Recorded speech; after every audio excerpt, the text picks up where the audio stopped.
This podcast is brought to you thanks to the generous support of Whistler Blackcomb, leaders in delivering adventure. Cycling trips, hiking trips, paddling, canoe, kayak, rafting, sea kayaking, backpacking, bicycle maintenance, Nordic skiing. I became a Nordic ski instructor, telemark ski instructor. I started backcountry skiing, orienteering, as in map and compass type stuff, how to pack for hiking trips, avalanche courses. I even taught rollerblading. Welcome to Delivering Adventure. This is the podcast that explores what it really takes to share adventure like a pro, with your friends, your family, and as a profession. My name is Chris Capio, and I'm coming to you from Whistler, British Columbia.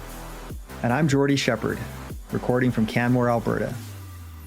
After a lifetime of working extensively in different parts of the adventure guiding industry, Chris and I have teamed up to launch this podcast. In each episode, you will hear top adventure guides, managers, marketers, and athletes share their best stories, advice, and trade secrets. The goal of this podcast is to share how you can take yourself and others farther from the mountains to the office and beyond. In our previous episode, we were joined by Ken Belanger, who helped us to understand why people find value in having a guide. In this episode, we are going to flip it around to explore how we can deliver exceptional value to others when we're in the role of being their guide. Being a guide could mean leading or instructing paying guests, your kids, your spouse, your friends, your peers, or working as a volunteer leading strangers.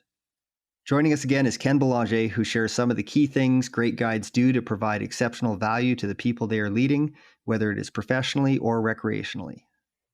Ken Belanger is a certified ski, hiking, and via ferrata guide and a ski and telemark instructor.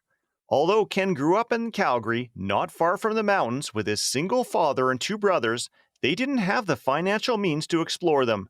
It wasn't until his late teens when he could self-fund trips that he finally discovered skiing and hiking.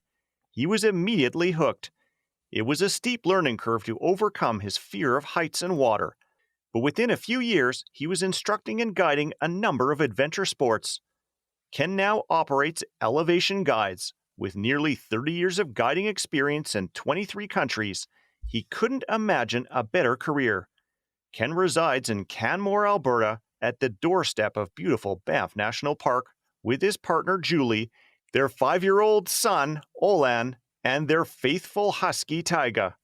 They're a proud Franco-Albertan family speaking only French at home. Ken also speaks Spanish, some Italian, and can order beer and wine in several languages. Definitely a handy skill to have. Yeah, he's a guy of many skills. As always, we'll recap some of the key takeaways at the end of the episode. Let's bring Ken back into the DA studio. Hi, Ken. Welcome back to the show. So let's just start off in this episode just exploring what kind of guiding do you actually do? In our last episode, you laid out your path into the guiding industry and that sort of thing. But specifically, what kind of guiding do you actually do and instructing? I think to explain this best, I'll just expand a little bit on my, not rehash what I did in my path, but maybe just give a little bit of my experiences. I started out not knowing what I wanted to do, not knowing I wanted to be a guide, could be a guide, not having experience in anything. I dipped my feet into absolutely everything. So I went to University of Calgary, and there's a pretty amazing thing there called the Outdoor Center. It was called the Outdoor Program Center at the time. Now it's the Outdoor Center. And it's, it developed for the general public, running courses and trips and rentals programs and things like that. It was not part of the faculty. So, but it was in the same physical education kinesiology building where most of my courses were, and it was a logical place for me to try to get a job, which I did. So I started out working at the counter, basically renting gear to people at the counter. They want to come in and they want to rent an avalanche detector, which I got fairly often. By the way, that's a guide's job to be an avalanche detector. But, an avalanche transceiver, or they want to rent a bike, or they wanted to rent a pair of skis, whatever. I would do a booking for them. They come to the counter, and then I would, go to the back and get their skis and bring them back up and take their money. And in that time, people actually paid with real money, which is weird. So we had to do the math even. They didn't even have a true cash register. Anyways, I started in the counter, but my whole goal was I don't want to work at the counter in retail. I've done that enough. I want to move up to get experience, so instruction and guiding. And the way to do that is working at this place here, because they had all sorts of different courses and trips. And I remember Alf, who was the manager of the program, coming to me one time a few years into this and said, we don't have anyone else in this program who in this building who works in more disciplines than you do. And I'm not necessarily saying I was working at a high level, but I was doing cycling trips, hiking trips, paddling, canoe, kayak, rafting, sea kayaking, backpacking, bicycle maintenance, Nordic skiing. I became a Nordic ski instructor, telemark ski instructor. I started backcountry skiing, orienteering, as in map and compass type stuff, how to pack for hiking trips, avalanche courses. I even taught rollerblading. I was at the point where I needed to work, first of all. And so, and I wanted to be working in the outdoors. And so I developed this like teaching curriculum and program for rollerblading. I took people rollerblading, and it actually paid relatively well for the outdoor world.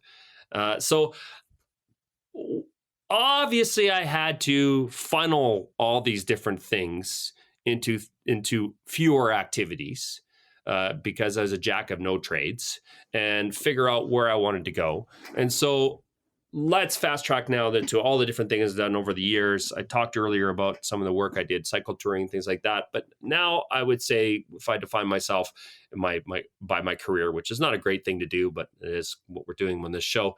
I am a certified Association of Canadian Mountain Guides, certified ski guide, hiking guide, and Via Ferrata guide. A niche that I have is running custom trips worldwide. And so in the type of activities that I just talked about, skiing, hiking, backpacking, but also cycling trips. So I referred earlier in the last episode that I ran bicycling trips for a couple pretty big worldwide companies. Now what I do with my company, Elevation Guides, a pretty significant part of my time is running custom trips. So people come to me and say, we want to go to this destination and we want to do this activity. And this is the dates that we can do, and this is how much time we have. And we have a discovery session, as I talked about before. I find out what are their objectives, what do they want to do, what is their budget. I mean, I've done trips camping right to 4-star hotels. And my niche is really, the specialty is running trips in Europe, particularly from a cycling, like a road cycling. I do other things as well, but that's become one of my specialties because I know Europe extremely well from running bicycling trips there for 10 years. I know a lot of these regions. I probably know better than Canada, in fact, and I speak the languages. And so I take care of all of the aspects. So these are busy folks who don't have the time to, they're busy with their own lives, work and families and careers and things. So I'll take care of the itinerary design, the accommodations, the transfers, the meals, the guiding, the support, translations, etc. All they need to do is basically show up. And then, obviously it's collaborative effort. So that's what Elevation Guides does. So it's not your typical ACMG operation where I'm just, guiding so these are outside of ACMG certifications, but I do a lot of that. So for example, this summer, I'm going to be in Western Europe for quite a bit of the summer. I have a 16-day cycling traverse of the Pyrenees. We're going to start in the Mediterranean and go all the way across to the Atlantic. And 16 days is a long time because we're going to have some days where we'll just, be based and maybe do some hiking or do some cultural activities, things like that, some rest days, some poor weather days. I'll be in the Dolomites this summer. I'll be in the Pyrenees another time. So I'm pretty fortunate. It took quite a few years to build that network of guests to be able to do that.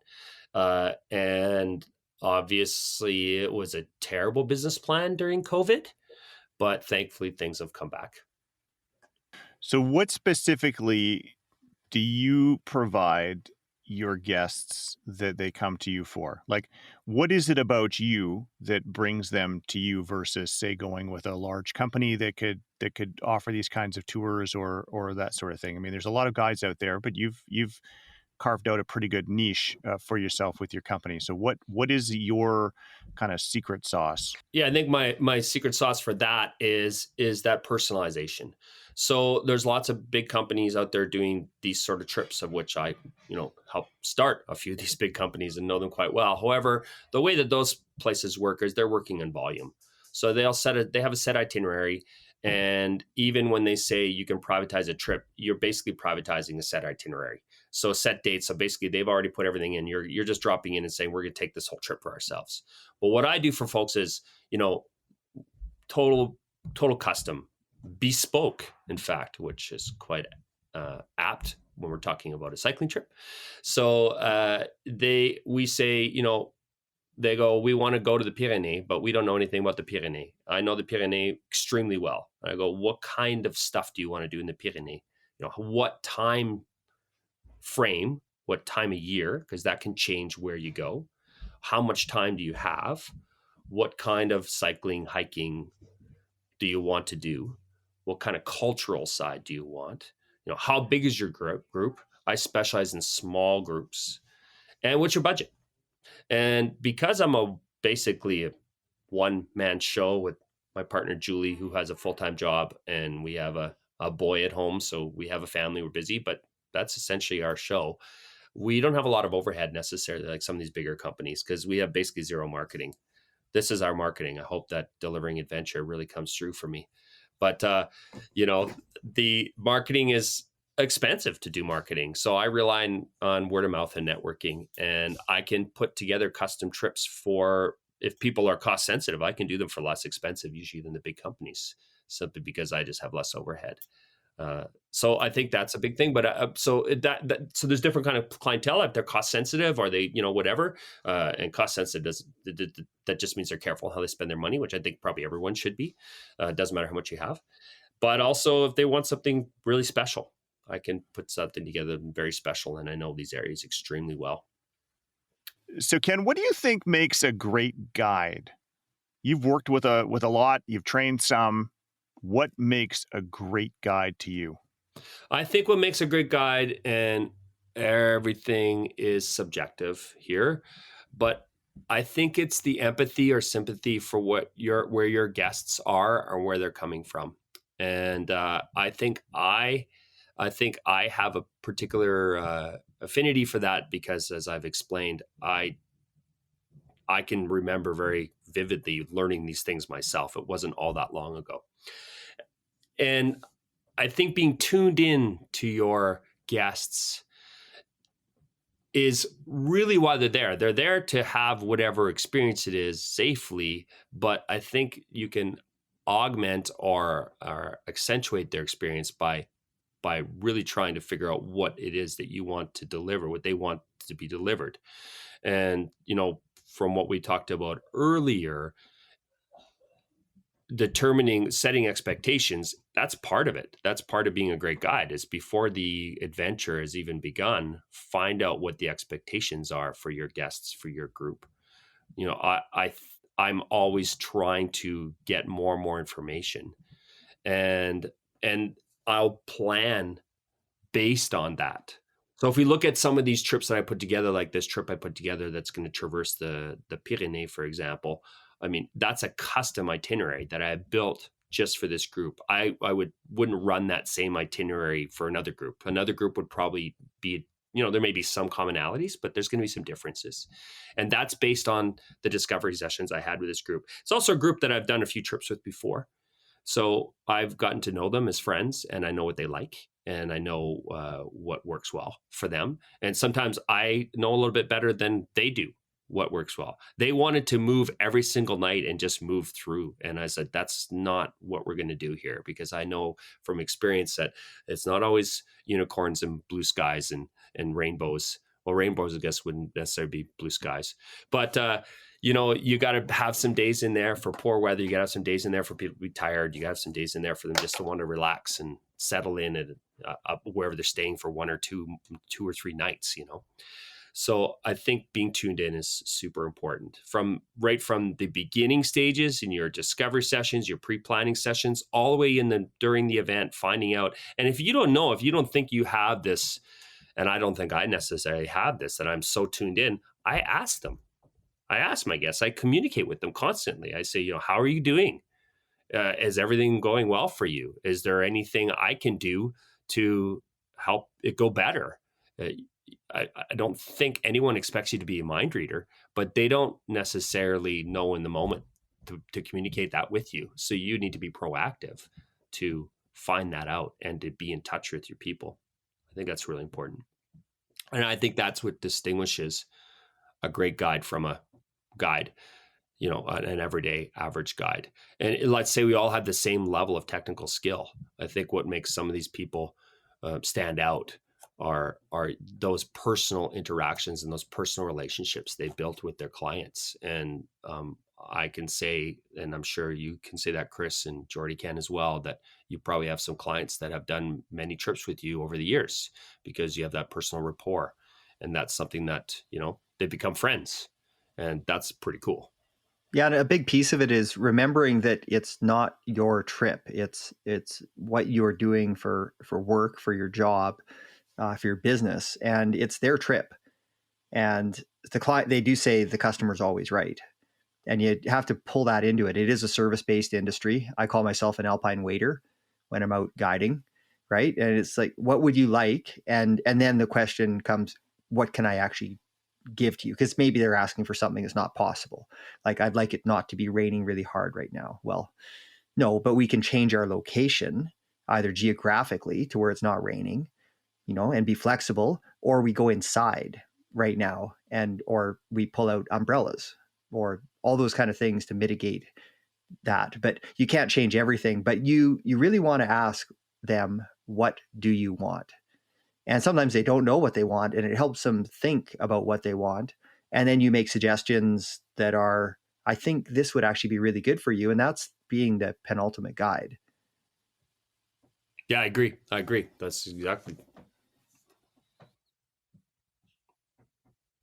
Be collaborative. I think the autonomous follow me guiding, I've said a few times, I don't think sure. There are some guests who will still like that, but I think that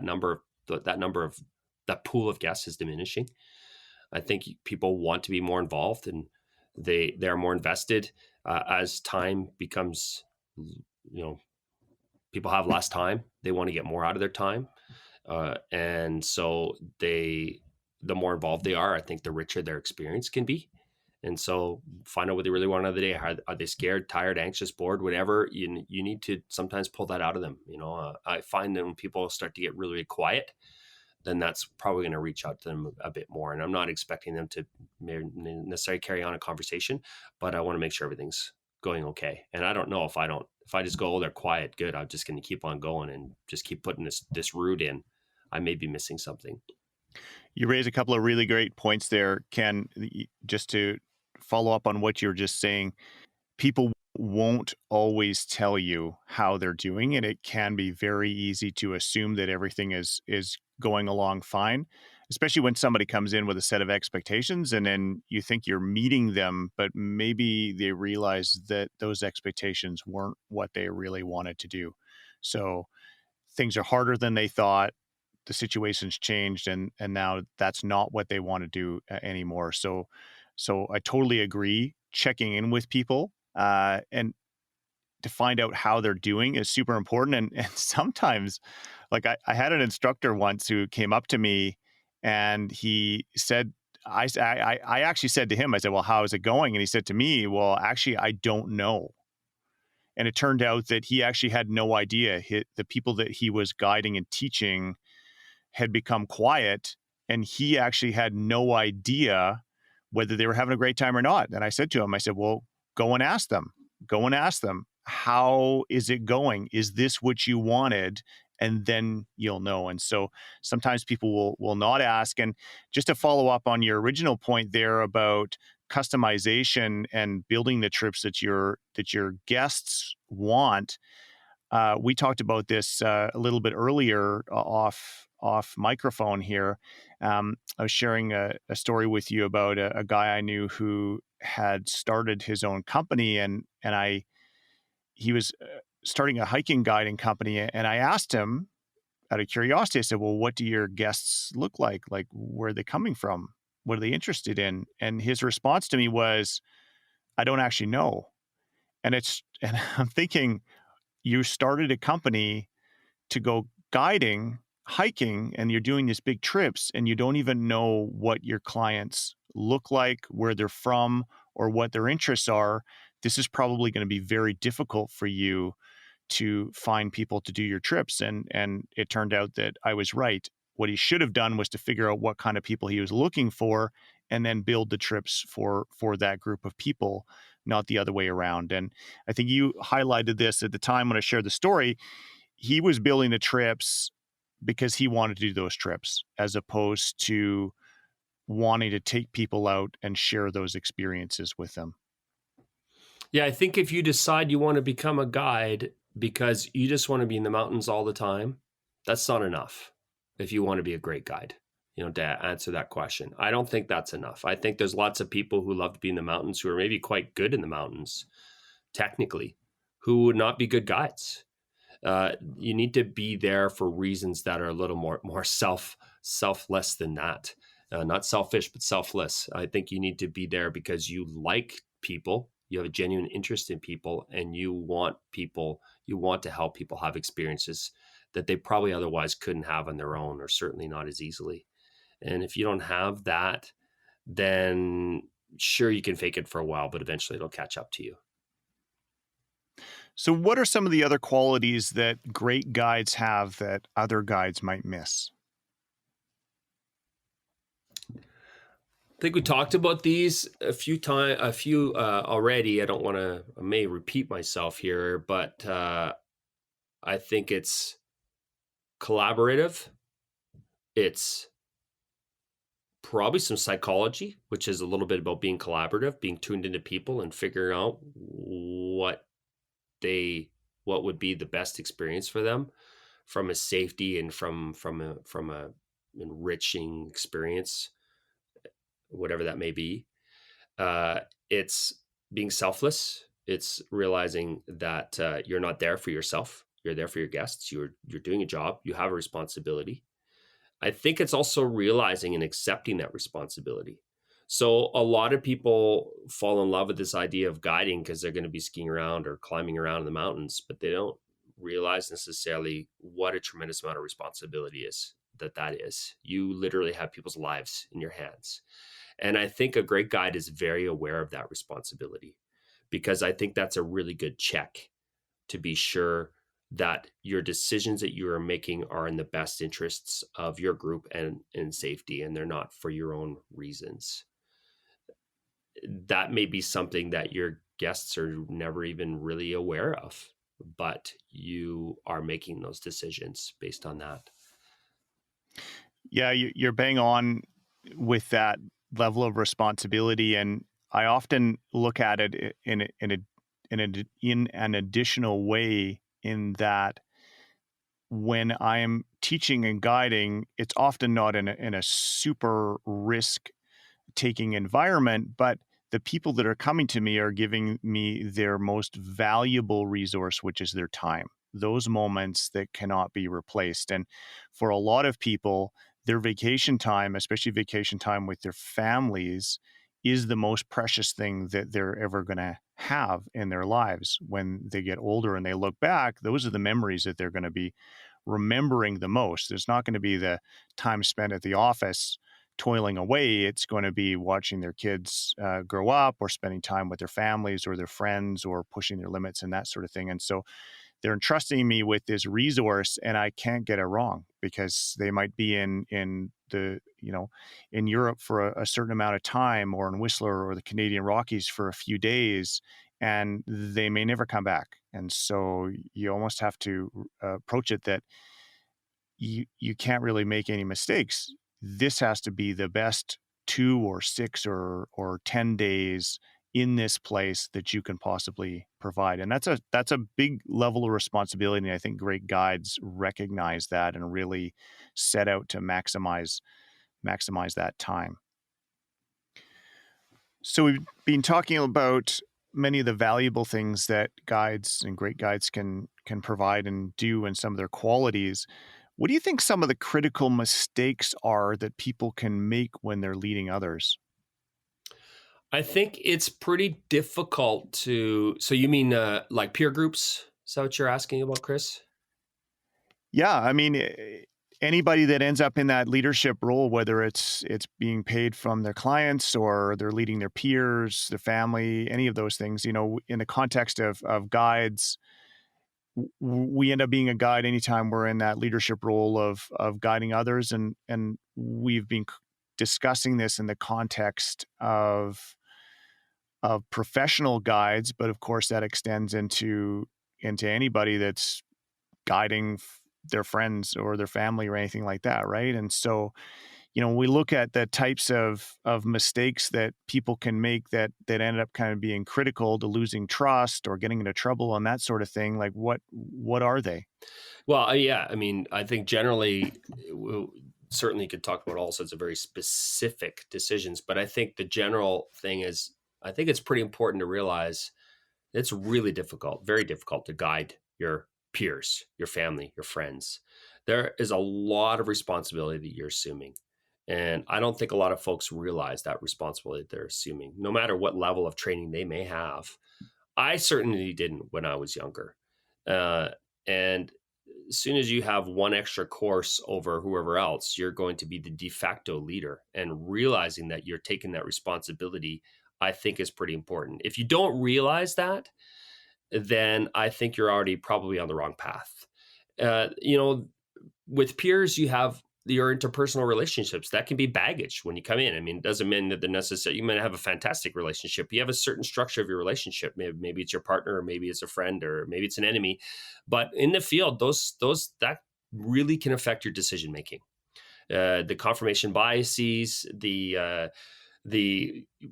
objective focus on objectives, you're not, there's so many different examples in there, but that can lead to poor decisions. I think in some respects, I do have some groups that I've gone with, and they go out and they do trips on their own, and then they'll come, from time to time, and do something with me. And what I've heard a number of times from folks is it's so much easier when we go with you, because I hate to say it, but there's a bit of a hierarchy already on understanding. They have hired a professional, so the understanding is I'm the leader, and then therefore I'm hopefully not acting with any interpersonal things. I'm just acting the best safety and objective for the group without all this other stuff that someone else, may have to be dealing with if they were the leader of their own friends. And I think that is a really important thing to be aware of. And I think that's when mistakes can happen, even amongst those of us who have a tremendous amount of experience.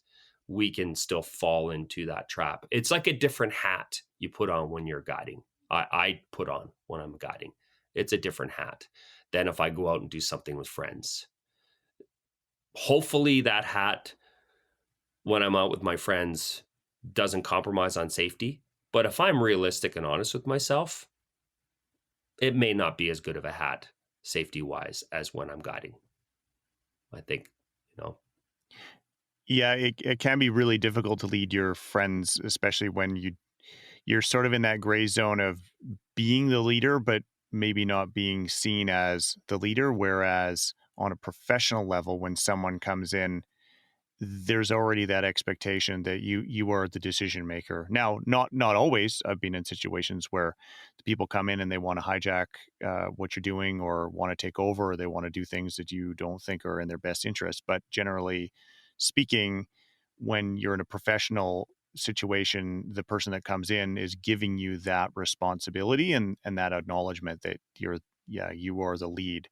And families and spouses can be the most difficult to manage in that way, just because of that. Yeah. So a girlfriend of mine, former girlfriend of mine, we were living in Chamonix, and she was a split boarder. I have a dark past. I split boarded as well. And I don't do it anymore. But I have, I did do it. I love it. I loved backcountry snowboarding. And she was relatively new to the sport, and I could see that there was a tip I wanted to give her, which was, she was having problems with her transition from heel side to front side turns, and she didn't have enough flex in her ankles. It's a relatively simple thing to fix. But you can't necessarily tell that yourself when you're the person on the board, but I could see that in her. And I would say, but I'm at this point now, I'm skiing. And I said, try flexing your ankles more, and that'll help with your transition, and it'll certainly help with your transition from heel side to toe side. And let's just say it didn't go very well, probably because I didn't deliver it very well, because we had this relationship. And a good friend of mine came out. He's now a mountain guide, an ACG mountain guide at the time he was training, and he came out and spent some time with us, and he had never been on a snowboard ever. And I said to him, Sean, when you have a chance, can you just say to Chelsea to bend her ankles when she does the transition? And that'll help, because, we're watching her crash the same way every time. He's like, sure, yeah, I'll do that. So, later on that day, he's like, hey, have you ever thought about bending your ankles? She's like, oh, I've never thought about that before. I'll give that a try. And lo and behold, she's way better. And, is that her fault? Probably not. That's, probably more my fault than anything else. I probably didn't deliver it the right way, but it just shows how difficult. And I tell that story, and I bet a lot of people have similar stories. Right. And so think about that and magnify that into making a decision in technical hazardous terrain. And you're trying to make that decision with a bunch of peers. And that's challenging. It's tough to do. It's tough to do. So turning this to how you deliver adventure, what's your guiding superpower? What allows you to deliver exceptional adventure to others? And really, what is it that brings your clients back to you year after year? I think a superpower is kind of a big word, although my 5-year-old is really into superpowers. He probably has more than I do, but we've talked about this a number of times. I still want to come back to it, because I think being tuned into my guests and being tuned into the fact that I am there for them. It's their trip. It's their experience. I'm not there for myself. Of course, I enjoy being there. I love going to France or going to Rogers Pass or whatever it may be. I love that. I do love it, but I'm not there for myself. If I want to just go there on my own, I could just go there on my own. At this point in time in my career, my life, I could, and I have. And so part of that is being that I started relatively late in this, doing things in the outdoors, that I remember what it was like to have this learning curve and to be out of my element and to be nervous or afraid and unknowing. And I remember that. So it's not something that I've been doing for so long, or I started as a kid. So I can see that, and I can sympathize. And there's a big difference between the word sympathy and empathy, and a lot of people don't understand that differentiation. But sympathy is something I've lived that experience myself, and I remember living that experience. And I think that helps, because conceivably every one of my guests is at a lower technical skill level than I am, conceivably, right? And so knowing where they are at and knowing how helps me to move them through that. I have a lot of energy. I'm a pretty energetic guy. That's just how I'm built. A lot of us are built that way in this field. If you're a low energy person, it's probably not a great career choice. It's pretty demanding physically. And I try to have positive energy. I think that's just my character. I'm a half full optimist, and I have a lot of positive energy, and I just love being out there, and I feed off of other people's energy, and hopefully they feed off me, and it becomes this, feedback loop. And so I think that helps a lot in my guests. And, some people like guides who don't talk much. I'm not that guy. I've had people who are like, I'm probably never going to see them again. They want to go out and just have a super quiet day in the mountains. I'm not that guy. I'm pretty communicative. I like to make jokes. I like to have a good time. I like to enjoy myself, even in relatively stressful situations. I like to try to reduce that stress by talking about it, talking through it. When we need to be serious, we'll be serious. But for the most part, I try to keep a lot of levity. And I'm pretty fit. Again, everybody in this field needs to be pretty fit. Essentially, we are professional athletes. We rely on our bodies to do the work that we do. But my background being, I was a pretty high level bicycle racer before, and I'm still pretty darn fit, probably fitter than a lot of people that I work with, colleagues that I work with. And so I can do some pretty big objectives with some pretty fit guests. And I am always well within my comfort zone for fitness. And so for some of my guests who are quite fit themselves, they have actually had problems finding guides who are fit enough to do some of these pretty big objectives. Now, I think generally, if you're an ACMG guide, you're pretty darn fit. You're not going to get through the training. You're not going to get through it at all. But again, that's the value of the certification. Again, once again, the objective value of seeking out certified guides.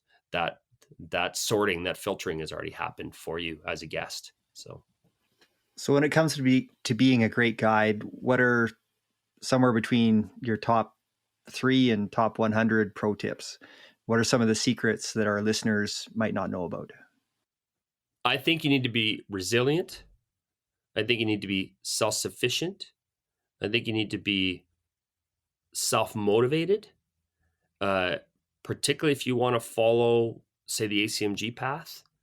It's a lot of work. It's a lot of self-directed training before you can even apply to get into any of these programs. And you don't necessarily know how good you are. You probably are not as good as you think. I know I wasn't. So you need to have a little bit of a thick skin and realize that you're probably going to fail along the way. And that's just part of the learning, and be humble enough to recognize that and realize failing actually makes you stronger. It makes you better. Thinking that you can just breeze through everything means you're probably not clued into everything that you need to, everything you need to know and everything you need to learn. And also that you're going to continue to learn. It's expensive. You have to work pretty hard. I hear people a lot of times say, oh, it's so expensive to become a guide. I am evidence that it's doable. I think I'm like the poster boy for that. If someone like me can build a career in guiding, I think a lot of people can, because I certainly didn't have a lot of advantages growing up that some folks have. Didn't even, And so I worked hard. I had a bunch of different jobs. I lived out of my van before #van life was a thing. I've lived out of vans for years. I still don't have a pickup truck. I'm a van guy. I need to be able to have something I can live in.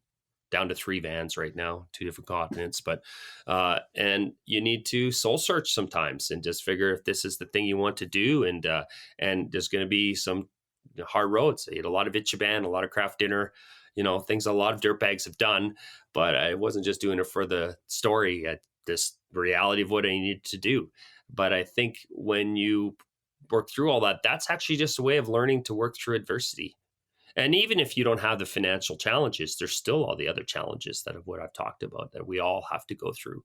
So you may have other challenges that I haven't had to live, that you've had to work through. But I think it's worth it. I think it's an amazing career that I sort of stumbled upon. I didn't think I would ever do anything like this.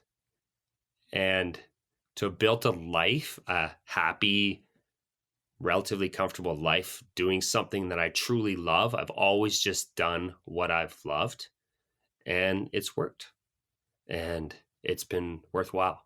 But make sure it's what you want to do, because there's a lot of other choices out there. So make sure it's really what you want to do. Thanks so much for your time, Ken. It's been great having you on the show. Good times, guys. Thanks a lot. If you would like to join Ken on one of his instructional courses or guided trips, you can contact Ken through Elevation Guides at elevationguides.ca. You can also check out Ken on Instagram. His handle is @elevationguides. All right, Jordy, what stood out to you as you listened to Ken in this episode? Well, Chris, once again, Ken had a lot of great points, really valuable information for us and for our audience. First, early on, identify what people really want. Just because they might be asking for one thing doesn't mean that is what they really want. This is where you have to be a curious detective. Remember, you can't give people what they want if you don't know what it is. Secondly, make it special for them. This might be something you've done many times, but it could be the first time that people you are with have ever done this kind of thing. Ask yourself, how can I make this feel fresh? Are there aspects of this experience I can provide that they couldn't get on their own or with someone else? Ken talked a lot about custom trips, and in a way, every trip should be a custom trip. And lastly, check in with people. Ask, is this what they want? Are they happy? Are they aware of the other options available to them? There's nothing worse than having someone go away from an experience feeling like they missed doing something better. It's way better to uncover this early and have a chance to help them out during their trip. All great points, Jordy. I'm going to add 3 more. So the one thing I tend to find is that great guides are selfless. A great guide always puts service to others ahead of serving themselves. Regardless of whether you were being paid to be the leader or you were leading your friends or family, you would be wise to adopt the mindset that the people that you are with are your customers. As such, you may need to put your own aspirations aside if they conflict with the needs and goals of the people that you're guiding. The second point is to remember guiding family, friends, and peers is way harder than guiding strangers. The closer we are to people, the harder it can be for them to see us as being credible, regardless of how well-intentioned, how professional, or how qualified we might be. Try not to take it personally. And the last point is to have sympathy. People can be scared. They can struggle to do things that are easy for us. They may not be as resilient, and they may not grasp information as well as we want them to. This last point is especially true when they are under duress. They may also struggle to imagine what you are telling them if they have no experience with that situation. This is where it's important to try to view the situation through their eyes. This completes another episode of Delivering Adventure. If you've not already done so, make sure you click the follow button in your podcast player so that you don't miss out on future episodes. Jordy and I thank you for listening, and take care.